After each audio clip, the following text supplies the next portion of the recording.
من يهده الله فلا مضل له ومن يضلله فلا هادي له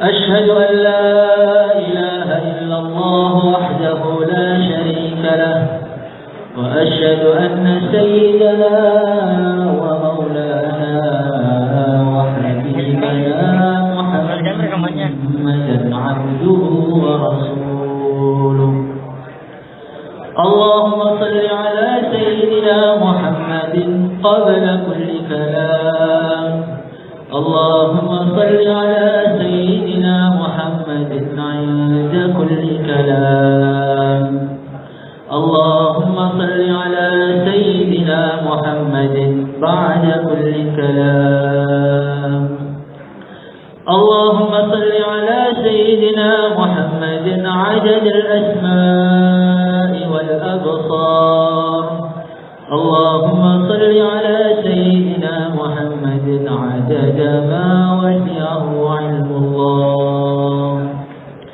قال الله تعالى في كتابه الكريم قل بفضل الله وبرحمته فبذلك فليفرحوا هو خير مما يجمعون وقال عليه الصلاة والسلام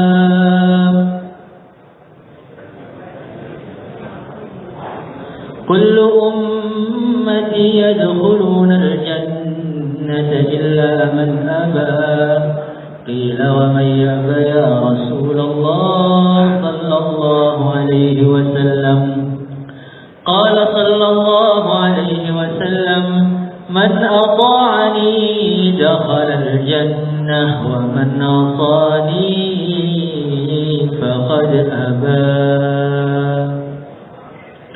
Para hadirin yang dimuliakan oleh Allah Subhanahu wa taala. Al-Imam Al-Ghazali beliau menceritakan satu hadis riwayatnya Sayyidina Sufyan ibnu Abdillah. Suatu ketika Sayyidina Sufyan ibnu Abdillah ini datang kepada Rasulullah sallallahu alaihi wasallam. Kenapa beliau datang kepada Nabi? Karena beliau ini mengkhawatirkan tentang agamanya. Mengkhawatirkan tentang agamanya kalau ada satu amalan yang perasaan beliau biasa saja, ternyata amalan itulah yang akan menghalangi beliau masuk surga. Beliau khawatir jangan-jangan ada perkara yang sepertinya remeh, kecil, tapi justru itulah yang akan menjatuhkan, membuat beliau tersungkur di dalam neraka. Hari ini semua orang khawatir. Tetapi yang dikhawatirkan orang pada hari ini, mengkhawatirkan kesehatannya, mengkhawatirkan hartanya, masa depan dirinya, masa depan anaknya. Jarang orang yang mengkhawatirkan tentang agamanya. Hadirin yang dimuliakan oleh Allah Subhanahu wa taala, maka ketika beliau datang kepada Rasulullah sallallahu alaihi wasallam, beliau bertanya, "Ya Rasulullah sallallahu alaihi wasallam, ma aktsaru ma takhafu alaihi?" Ya Rasulullah sallallahu alaihi wasallam, perkara apa yang paling engkau khawatirkan dari diri saya? Perkara apa yang paling membahayakan dari diri saya? Amalan apa ya Rasulullah sallallahu alaihi wasallam? فأخذ رسول الله صلى الله عليه وسلم بلسانه ثم قال هذا. Maka Nabi Muhammad tidak menjawab. Beliau memegang lidah beliau mengatakan, inilah yang saling saya khawatirkan untuk kamu. Beliau bukan mengkhawatirkan yang lain, sholatnya, ibadahnya, dakwahnya, tidak. Yang dikhawatirkan lidahnya. Satu anggota tubuh yang sangat kecil, tidak bertulang, tidak ada tenaganya, lemes. tetapi bahayanya begitu besar sekali. Tetapi bahayanya begitu besar. Maka Rasulullah sallallahu alaihi wasallam beliau bersabda, "Innal 'abda la yatakallamu bi kalimatin ma yatabayyanu ma fiha yahwi biha fi nari 'ab'ada ma bainal masyriqi wal maghrib." Orang terkadang dia berbicara satu kalam, satu kalimat, ma yatabayyanu ma fiha, dia tidak merenungi tentang kalimat tadi.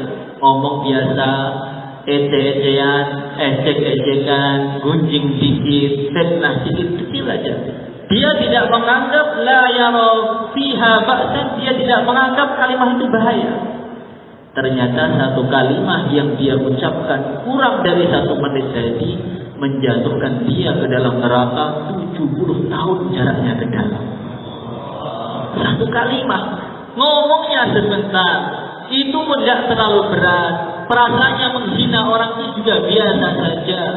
Ternyata wa huwa indallahi 'azim, itu ternyata dosa yang sangat besar yang membuat dia masuk neraka jaraknya lebih jauh daripada ufuk timur sampai ufuk barat. Hadirin yang dimuliakan oleh Allah Subhanahu wa taala. Maka ketika Rasulullah sallallahu alaihi wasallam beliau Isra Mi'raj, beliau melihat ada orang itu makan bangkai sampai muntah, makan bangkai lagi. Beliau tanya, "Man haula ya Jibril?" Itu siapa wahai Jibril? Orang kok makan bangkai busuk kok dipaksakan dimasukkan dalam mulutnya, itu siapa? Maka mereka Jibril menjawab, "Humul ladzina ya'kuluna luhuman nas." Mereka itu orang yang seleranya makan daging manusia ketika di dunia. Sambil ngopi, sambil ngerumpi, malam habis salim akhir makan dagingnya orang. Urut semua itu tetangganya, orang mahalahnya digunjing satu persatu. Itu ya'kuluna luhuman nas, orang yang sukanya makan daging mentah. Maka Rasulullah sallallahu alaihi wasallam melihat lagi ada orang mengeluarkan lidahnya, setelah lidahnya keluar dia potong, keluar lagi, dipotong lagi, tumbuh lagi, potong lagi, dengan begitu tersiksa. Maka Nabi tanya, "Man haula ya Jibril?" Ini siapa lagi? Lidah ditarik-tarik sendiri, kemudian dipotong dengan begitu sakitnya, tumbuh lagi, dipotong lagi. Maka malaikat Jibril mengatakan, "Hum khutaba'ul fitnah." Mereka itu para pembicara, mubayyin. Yang dengan bayatnya orang bukan semakin dekat dengan agama, tapi semakin jauh dari agama. Orang datang ke dalam bayat, dia dalam keadaan iman, karena ada doktrin yang salah yang menjelaskan tentang Allah dengan sifat-sifat yang tidak pantas untuk Allah. Dia menjelaskan tentang Nabi berbuat dosa begini begitu karena Nabi Musa takut dengan makhluk dan lain sebagainya. Akhirnya bagaimana? Orang yang datang dalam keadaan iman bisa dikhawatirkan pergi dari bayat imannya sudah lepas. Itu namanya khutaba'ul fitnah. Kadang-kadang terlalu jos. Nabi Musa itu imannya naik setelah dakwah.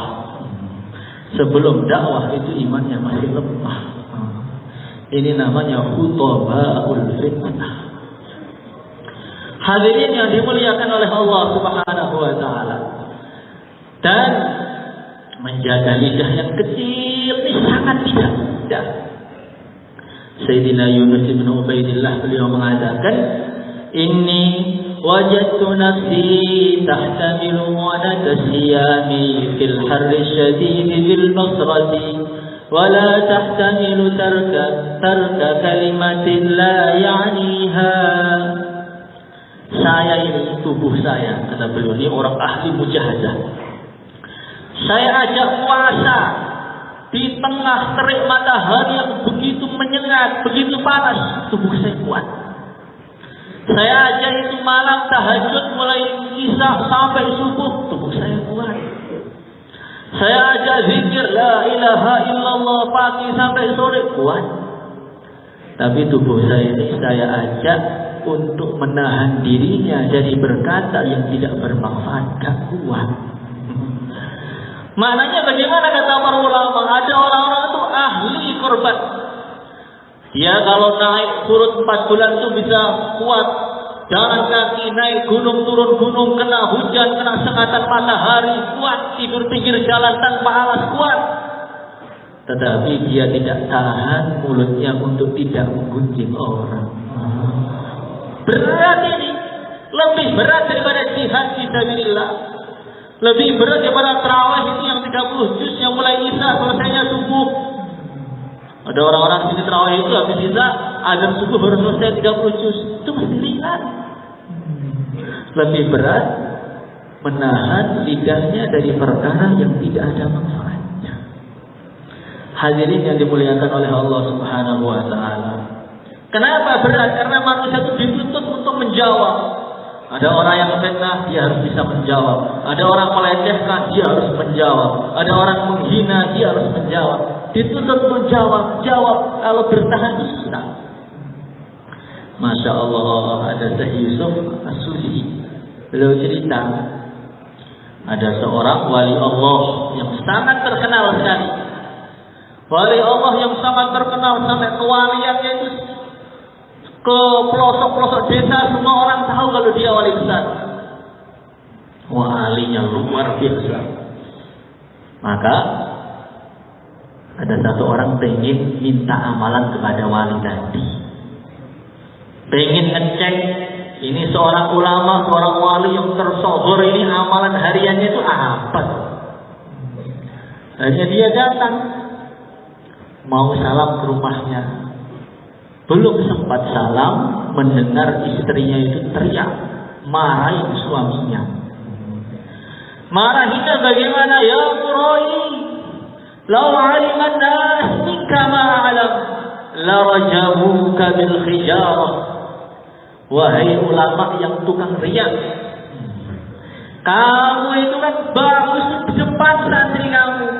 Ketika kamu mengajar agama itu kan bagus. Seakan-akan kamu tuh wali, orang soleh. Tapi kalau mereka, murid-muridmu itu tahu apa yang telah saya ketahui dari diri kamu, tentu mereka akan datang ke sini bawa batu, kamu akan dirajam sampai mati. Maka orang yang mendengar berita tadi, kaget. Oh, ini ulama itu cuma casingnya doang ternyata. Yang paling tahu mengenai dirinya itu istrinya. Khiyarukum fi ahli. Orang itu yang paling baik dengan istrinya. Lah ini istrinya dia mengatakan, seumpama orang tahu apa yang telah kamu lakukan sebenarnya, sifat kamu yang sebenarnya, mereka akan datang bawa batu ngelempari kamu sampai mati. Maka dalam pendengar tadi, orang yang menerima berita langsung termakan dia. Oh, dihukum rajam itu kalau orangnya zina. Orang sudah punya istri kemudian zina, maka dirajam hukumannya. Berarti ini ulama, tampaknya ulama menjadi tukang cabul. Karena hukumannya bukan dicambuk atau diapa, mereka akan datang membawa batu melempari kamu. Nah, tidak ada hukuman seperti itu kecuali zina. Berarti istrinya ini tahu kalau suaminya itu selingkuh. Apa ini? Dah, gak jadi dia. Balik ke rumah. Gak jadi belajar kepada ulama tadi. Ketika balik di rumah, sampai di rumah, dia istighfar, astagfirullahaladzim. Ini kan berita, saya belum ngecek sendiri. Dan berita itu lewat wanita lagi sudah. Kenapa saya harus percaya dengan berita itu? Saya harus ngecek sendiri. Baik, berangkat lagi. Datang lagi. Assalamualaikum. Yang jawab istrinya, waalaikumsalam. Bapaknya ada bu? Gak ada. Suami saya sedang nyari nafkah sana itu loh, nyari kayu bakar di hutan. Itu nafkahnya bolong-bolong terus. dari di hutan ya. Dia datang ke hutan. Sampai di hutan kaget dia melihatnya ini. Ketika Pak Kiainya tadi sampai ke hutan, dia panggil, "Hei makhluk-makhluk Allah yang ada di sini, saya butuh kayu bakar, kamu datangkan ke sini." Itu singa, gajah itu lomba-lomba khidmat pada Pak Kiai tadi. Jadi gajah itu lomba-lomba geger ini, semua yang ada di hutan itu geger semua. Setelah kayu bakar kumpul, diserahkan ke depan Pak Kiainya, orang Kiainya diangkat pelan keluar hutan dengan dibawa sendiri. Maka langsung dicium tangannya, dicium kakinya, "Ya Sayyidi, bima nilta hadzal maqam?" Wahai tuanku, dari mana kamu dapat derajat yang begitu dahsyat ini, dari mana? Maka beliau mengatakan, "Bisabri ala ma sami'tal barihah." Karena kesabaranku untuk diam dari apa yang kamu dengarkan kemarin. Kemarin malam. Masya Allah. Ternyata jadinya wali besar itu gara-gara apa? Dicaci maki tapi dia diam. Dicaci maki mau diam dong Pak. Saya mau klarifikasi. Dan tasbih saja. Maka ulama mengatakan Ghazali, "Wa idza ma hamamta billahi fil batili faj'al makanahu tasbiha." Ketika kamu ingin berbicara, ketika aku ingin berbicara yang tidak ada faedahnya, tahan. Hendak saja. Subhanallah, subhanallah, subhanallah, subhanallah. Wa luzumus sukuti khairun minan nutqi wa in kunta fil kalami fasiha. Diam itu jauh lebih baik daripada berbicara, walaupun kamu itu orang yang memang pandai dalam berbicara. Kalau dicaci maki dan subhanallah. Hei, kamu tuh begini Pak. Alhamdulillah. Kamu, ya rahmukallah. Bagaimana? Siap amal kan? Hadirin yang dimuliakan oleh Allah Subhanahu wa taala. Ketika orang itu bisa menjaga lisannya, bisa menjaga lidahnya, maka anggota-anggota tubuh yang lain pun bisa mudah dijaga. Dalam hadis riwayat Sayyidina Abu Sa'id Al-Khudri, beliau mengatakan, setiap pagi hari seluruh anggota tubuh ini berbicara kepada lidah. Tangan kita berbicara, mata kita berbicara, lisan kita berbicara, hati kita berbicara, kaki kita berbicara, secara ghaib berbicara kepada lidah. Ngomong apa? Namshuduka an tastaqima fa innaka idza istaqamta istaqamna wa in wajadta i'wajadna. Wahai lidah, kami anggota tubuh semua ini berharap pada hari ini kamu berbicara yang baik. Kalau kamu baik, kami baik juga. Tapi kalau kamu buruk, kami bisa lebih buruk daripada kamu. Masya Allah. Maka kalau orang itu bisa jaga lidahnya, nanti mudah dijaga matanya. Akhirnya matanya itu kalau jalan kulil mu'minina yaghuddu min absarihim, jalan tundukkan pandangan. Ada orang tanya sama saya, "Pak, kok susah sekali jaga mata itu, bagaimana toh Pak? Kok mata saya kok jelalatannya luar biasa, itu bagaimana?" Karena tidak bisa menjaga lidah. Tidak bisa menjaga lidah menyebabkan mata pun tidak bisa dijaga.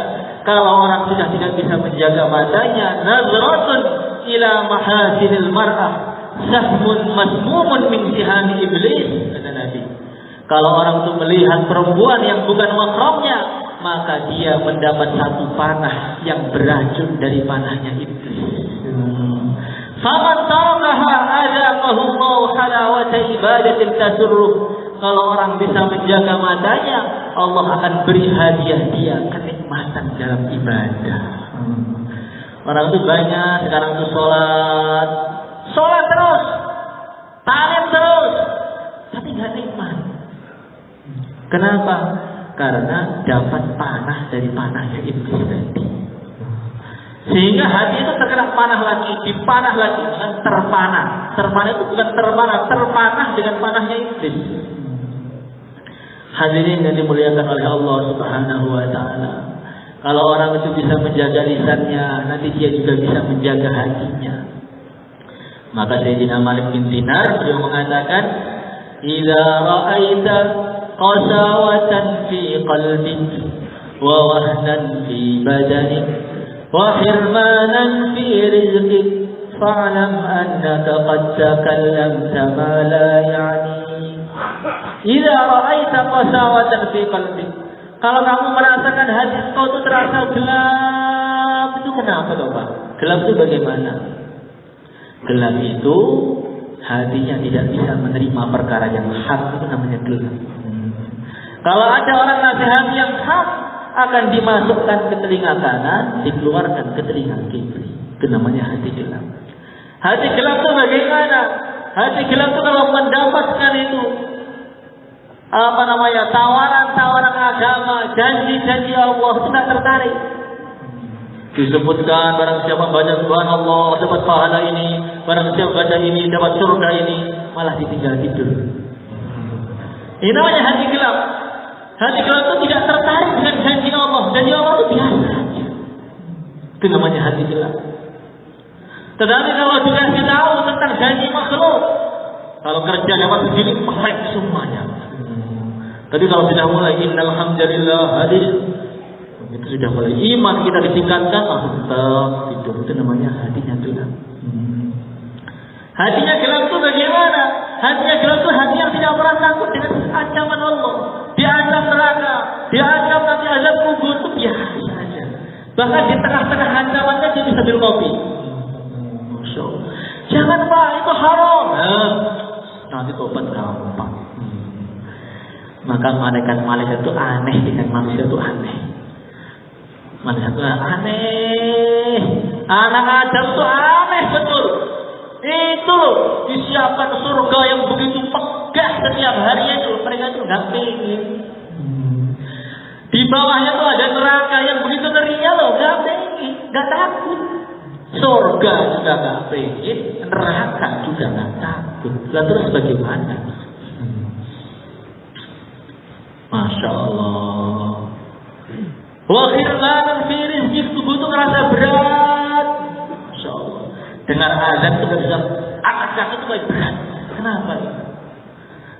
Fa'lam annaka qad takallamta ma la ya'ni.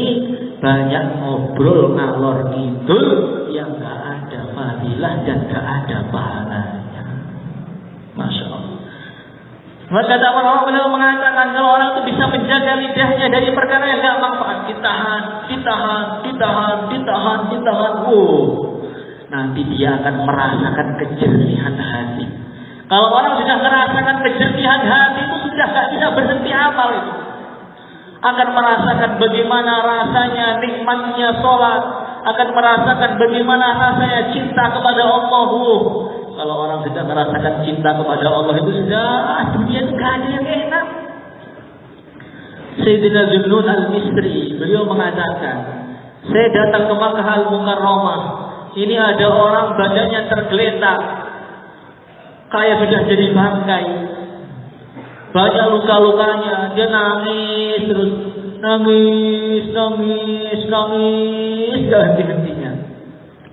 Maka oleh Sayyidina Zunnun ditanya, "Ma yubki, kenapa kamu nangis itu kenapa?" Dia mengatakan, "Ini asyikun gharib. Saya ini nangis kangen, betul rindu ingin jumpa dengan Allah." Ada yang kayak gitu. Kalau orang sakit, Pak, doakan biar panjang umur ya Pak ya. Kalau orang sudah asyikun gharib, orang kalau sudah cinta dengan Allah, pengennya apa? Ketemu dengan Allah, ketemu. Maka dia nangis saking pengen ketemunya Allah, tapi gak mati-mati. Maka Sayyidina Zunnun itu kaget. Saya juga kangen juga, saya juga rindu juga, nangis juga. Akhirnya dia nangis. Pas terkencangnya nangis, kencang-kencangnya nangis, jantungnya itu pecah, langsung meninggal di tempat. Masya Allah, dia pergi cari kain kafan buat mandikan, buat ngafani, mau diurus itu. Dari kain kafan, datang mau dimandikan, jenazahnya hilang. Dicari Masjidil Haram puter 7 kali, nggak ketemu. Tanya ke polisi, nggak ketemu. Tanya kemana-mana nggak ketemu. Maka terdengar ada suara tanpa rupa. Nun, kamu nyari dia nggak akan ketemu. Talabahu syaitan falam yajidhu wa talabahu ridwan falam yajidhu. Dulu ketika dia masih hidup, setan laknatullah itu nyari dia, pengen digoda, dicari kemana-mana. Setan tuh iblis yang ketemu nyari dia. Sedangkan kamu, ketika dia meninggal, itu malaikat-malaikat rebutan pengen ngurusi jenazah dia, mandikan dia, ngapani dia. Malaikat sudah ketemu dari dia. Sampai terakhir malaikat Ridwan, penjaga surga, pengen memberi penghormatan khusus kepada dia, mau diajak langsung ke surga sendiri. Ridwan, malaikat Ridwan tidak ketemu di sini. Kamu mau nyari, nggak akan bisa ketemu. Maka dia tanya, ya Allah, kalau begitu dia di mana ya Allah? Fi maq'adi sidqin 'inda malikin muqtadir. Di satu tempat yang sangat mulia, yang enggak ada yang duduk di situ kecuali siddiqin, dia telah duduk di sisi Tuhannya. Jadi malaikat pun enggak lewat, sudah langsung di sisi Allah. Itu kalau orang sudah hatinya jernih, merasakan bagaimana rasanya nikmatnya mahabbah kepada Allah. Nangis dan dunia itu sudah terkesan. Ada orang mau ngomel, mau nyaci maki itu sudah nggak ada, nggak masuk jelas. Karena dia sudah punya himmatun aliyah, punya cita-cita yang terlalu tinggi, yang beda dengan orang lain. Yang saya ceritakan kemarin itu, masya Allah, Nabi Isa alaihissalatu wassalam, beliau itu jalan. Dalam perjalanannya melihat ada anak muda sedang cocok tanam. Maka anak muda tadi bilang pada Nabi Isa, "Sal rabbaka ayyarzuqani mithqala habbatin min mahabbati." Wahai Nabi Allah, doakan kepada Allah, mintakan kepada Allah agar Allah memberi kepada saya ini sebiji zarrah dari cinta kepadanya. Maka Nabi Isa mengatakan, "Innaka la tuṭiq." Kamu enggak mampu. Nisbah zarrah. Kalau enggak mampu satu zarrah, separuh aja. Separuh. Ya. Doakan.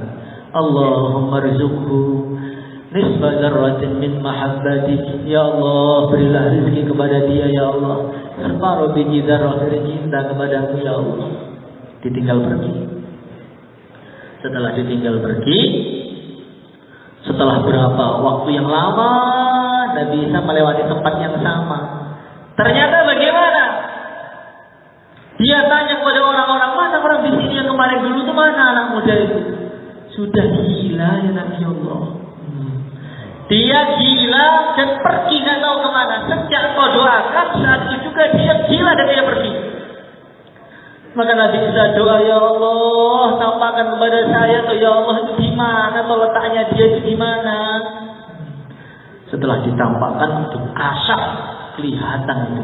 Ternyata orangnya itu di atas gunung, sedang angkat tangan, bajunya sudah compang-camping, nggak makan, nggak minum, kena panas, kena hujan, nggak berhenti. Ya Allah, ya Allah, ya Allah, ya. Pernah ngerasakan dimatikan begitu apa belum? Masya Allah. Maka Nabi Isa datangi. Ya Fulan, ana Isa. Wahai Fulan, saya Nabi Isa.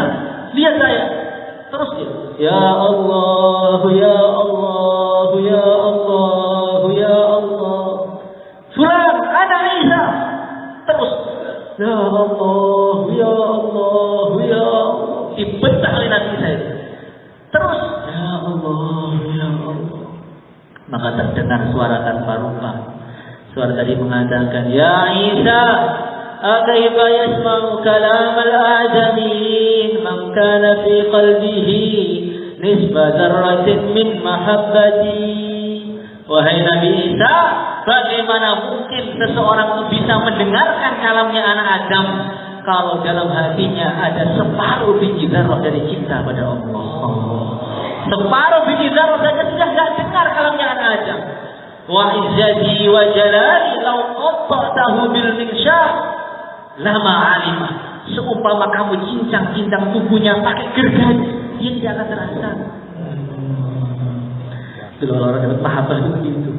Kalau masih baper, udah nyaci maki Pak. Oh, ini ada orang mencaci maki saya Pak, menghina saya dikira sesat Pak. Berarti masih belum cinta kepada Allah. Kalau sudah cinta itu kalamnya nada itu gak dengar. Orang mau ngocehnya kayak apa, gak dengar lah gimana. Orang ngoceh, ya Allah, ya Allah. Menjadi, ya Allah. Orang bilang, ya Allah. Dia dipanggil gila, ya gak apa-apa. Ya Allah, cepat pahala. Bagaimana? Siap? Ini benar ini. Masya Allah. Kalau sudah seperti itu, Allah jadikan tubuhnya itu cahaya semua. Lidahnya cahaya, mulutnya cahaya, tangannya cahaya. Sehingga bagaimana? Dia belum ngomong pernah dapat hidayah. Sekarang orang itu dakwah. Ini orang kampung saya ini Pak, Bani Israel semua Pak. Fir'aun semua itu mereka itu.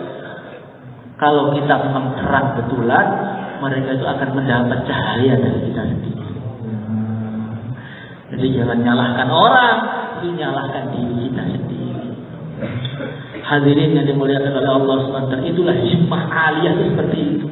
Kita sholat, kita dakwah, kita berjuang, kita puasa, itu apa sih? Supaya kita masuk surga. Setelah masuk surga itu apa? Puncaknya surga itu apa? Puncaknya surga itu ketika hari Jumat mereka akan dipanggil langsung oleh para malaikat, kumpul, ditaruh satu tempat melihat Tuhannya. Itu sudah puncak, sudah. Ketika manusia itu Allah berfirman kepada mereka, saluni, mintalah kepadaku. Hari ini hari tambahan, hari ini yaumul mazid. Allah akan tambah, hari ini akan tambah, mintalah. Mereka itu bingung minta apa lagi, semua sudah ada. Maka mereka mengatakan apa? Ya Allah, kami minta ridhomu aja ya Allah. Allah berfirman, kalau kamu nggak saya ridhoi, kenapa saya taruh di sini? Sudah saya ridhoi, minta yang lain. Mereka doanya apa? Rabbi arini anzur ilaik, ya Allah, kami kalau boleh pengen melihat zat Engkau ya Allah. Ketika orang sudah melihat zatnya Allah itu bidadari 2,5 miliar itu pasti. Surga itu hilang saking nikmatnya itu. Surga itu hilang, kenikmatan itu hilang. Nikmatnya luar biasa. Sampai setelah mereka itu mendengar firman Allah dari Allah langsung. Allahumma ja'alna minhum. Dan nanti sopnya kan seperti sop sholat Jumatnya. Kalau Jumatnya di depan, nanti melihat Allah di depan. Kalau Jumatnya yang di belakang, di belakang. Kalau di belakang tembok, ya di belakang tembok. Masya Allah, ketika mereka sudah melihat Tuhannya itu, badannya itu penuh dengan nur sampai temannya nggak bisa melihat dia. Cahaya semua tubuhnya itu. Dia pulang istrinya itu bingung, mana suami saya kok cahaya itu. Setelah berapa hari mulai turun, setelah hilang cahayanya, tampannya 1000 kali lipat daripada itu. Itulah puncak kenikmatan, itulah yang kita cari. Yang kita cari itu apa? Dapat ridha Allah, dekat dengan Allah, bernikmat-nikmat ketika menghadap Allah. Semua itu hanya perantara. Semua perantara, amal kita perantara. Tujuannya itu bagaimana kita dekat dengan Allah. Bagaimana? Itulah himmah aliyah. Tujuannya itu Tuhan itu. Jangan makhluk lagi. Tujuannya dirubah. Jangan dari makhluk ke makhluk, dari makhluk ke makhluk, dari makhluk. Ini Pak, ini itu Pak, ini Pak, dari Pak ke Pak, ke Ustaz ke Bapak. Itu makhluk mana Allahnya? Itu namanya himmah aliyah. Orang itu punya cita-cita yang tinggi. Ketika orang sudah punya cita-cita Allah, sudah.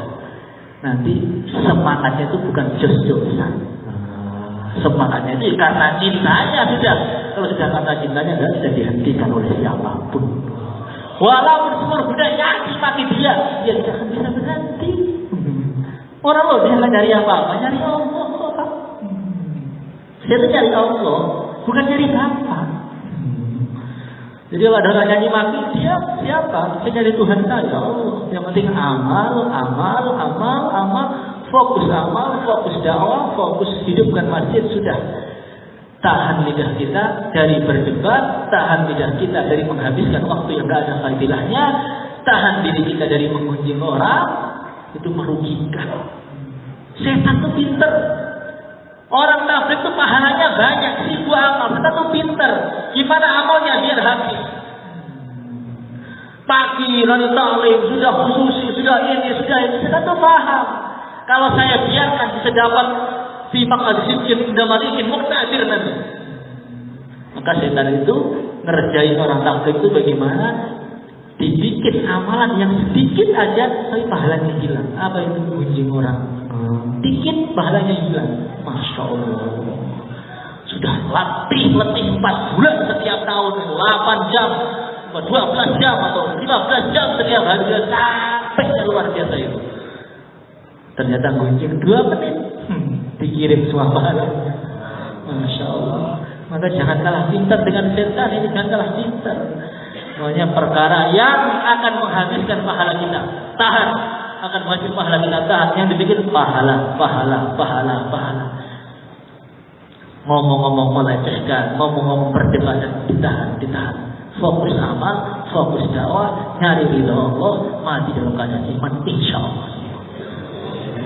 Mungkin itu saja yang saya sampaikan. Kurang lebihnya minta maaf. Assalamualaikum warahmatullahi wabarakatuh.